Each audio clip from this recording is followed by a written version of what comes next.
Generally, like, I'm an early riser, so I'm up every day at 6, even if I'm going to bed like at 1 or 2 in the morning. I'm up at 6, and yeah, I have a coffee kind of before my wife gets up, and enjoy my own personal time, because that's the only time I really get to myself. And then we try and walk the dog every day before I come to work, and also we try and fit in a little bit of yoga as well. So generally we'll do yoga, my wife and I, just at home for you know, half an hour or whatever we can kind of squeeze in, and then take a walk to the dog park and enjoy that time.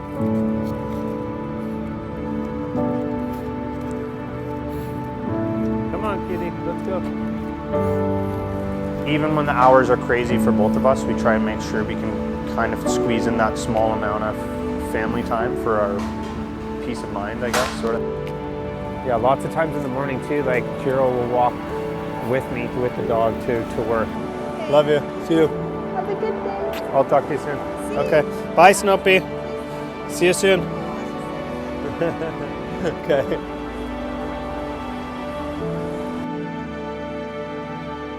So depending on what's going on here, I try and be here like by 10, like latest sort of thing. And when I come in, because we're open for breakfast, lunch, and dinner, really it kind of, the business level dictates how the day works. So, you know, like a day like I come in today, she has a few, it's a little bit busy, so you know, the breakfast person might need a little bit of a push or something like that. And I'm really, because we're a small place, I'm the only guy here prepping and backing them up until the afternoon people start to come in, or if my sous chef is here as well, then yeah, both of us are here doing that.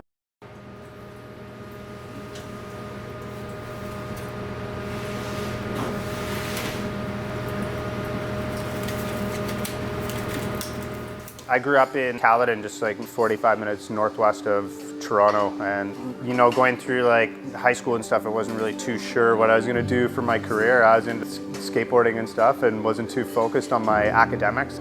I remember in grade 12 we had an independent living class, and this guy brings in his own brandy and a steak and crushed peppercorns, and he peppercorn crusted the steak and flambéed it with the brandy. And I remember, like, around this time you're kind of deciding, you know, the path that you're going to take in life, and I didn't really know what I wanted to do, but I remember watching him do this, and I'm thinking, like, you know, cooking for a job seems a lot cooler than kind of, you know, sitting in an office or working in a factory or something like this, right? And so yeah, that kind of ultimately was what attracted me, and I decided not to pursue college, but more to pursue an apprenticeship. So I was looking for places locally I could work, and I took a job as a dishwasher and just kind of pestered them every day to give me an apprenticeship. And maybe 6 months later, I started cooking a little bit here and there, and like it was a country inn, so we had a dining room, but we also had like burgers and wings and fries and pot pies and this kind of stuff. So I was lucky in the sense that everything there was made from scratch. So from, you know, even from 17, 18 years old, like I was seeing like all the chickens were being butchered or whatever, breaking down some bigger pieces of meat. We'd be cleaning fish there, making stocks and stuff there. So got to be exposed to that. Although it was a super old school country approach, you know, I think about that food now, and I think about, like, maybe it's out of date, but there's some things like that kind of never will go out of style, sort of thing, you know, and that kind of cooking, like from the heart, and that good, honest, wholesome sort of food. From there, like, had a private club near us that was started by the inventors of Trivial Pursuit, and it looked like a nice working environment and a bigger kitchen and a chance to learn and perhaps like pursue my apprenticeship more through the Caledon Inn where I started. I had been to school once. The Devil's Pulpit was ultimately where I ended up as soon as I finished my schooling. So I did the last of my apprenticeship there and bounced around a few places in the city, a couple restaurants, and ended up actually at the National Golf Club was my first sous chef position. At the time, it was one of the best golf clubs in Canada, and I was kind of realizing like that private clubs were a little bit better of a working environment than some other kitchens. I decided kind of at a young age, maybe at 25, that I wanted to pursue being an executive chef at a private club. realizing sort of what I lacked. I was looking at hotels and thinking I needed some more well-rounded experience, and so I applied at the Royal York. From the Royal York, I worked a couple years there in banquets, and I think that was kind of a monumental experience in my career, you know, learning how to organize functions for hundreds of people or 1,200 people, whatever it is. And from there, I took my first executive chef job at the Oakville Yacht Club.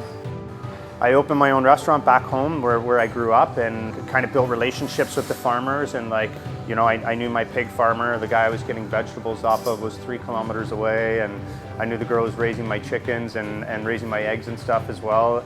You know, we were super well received, but unfortunately that doesn't always translate to making money, you know, and we were getting busier and busier, but it was tough, you know, to pay a mortgage, have a restaurant, and we had no financial backing really. I just opened it on my own, so struggling to kind of pay my bills. After 10 months I decided to close it up and needed a change of scenery, so I came out west, and I landed here at Chibo in Uva on Valentine's Day in 2017, so it's been just over a year.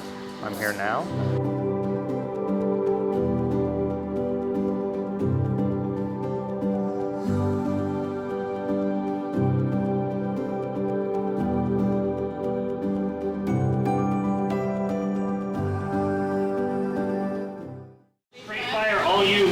Claudette.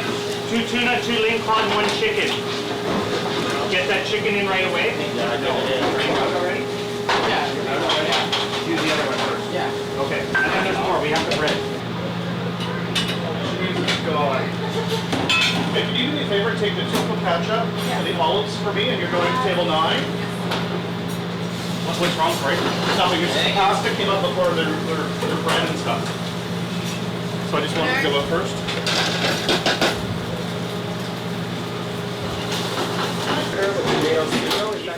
Being a chef, like you're giving your life to the industry sort of, and that's a choice that you make. Like if you decide, you know, you want to be a sous chef or chef or whatever, at some point you're kind of signing up to sort of give your life to the industry, and I think that's tough. You know, the weekends, the hours, being away from the family, this kind of thing is tough for sure.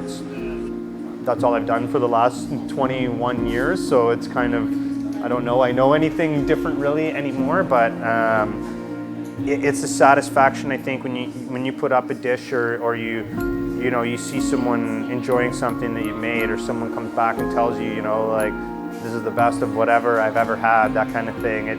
It makes it worth it, you know. That feeling, I feel like it would be hard to replace doing, you know, if I had an office job or something, I'm not sure I could ever replace that feeling. So it's kind of the sacrifice, I guess, that you make, sort of thing. Okay, so we have pickup on the 3 bolognese, a ling cod, and a vongole. Get this ling cod in right away, Miss Claudette, please.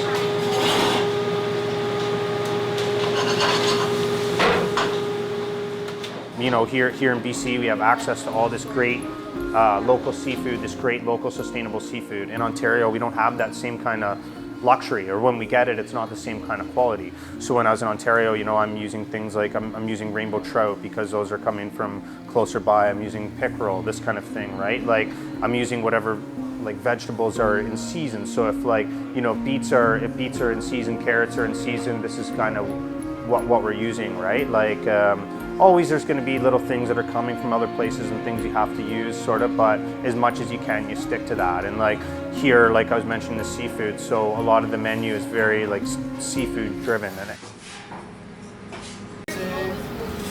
Carb potato.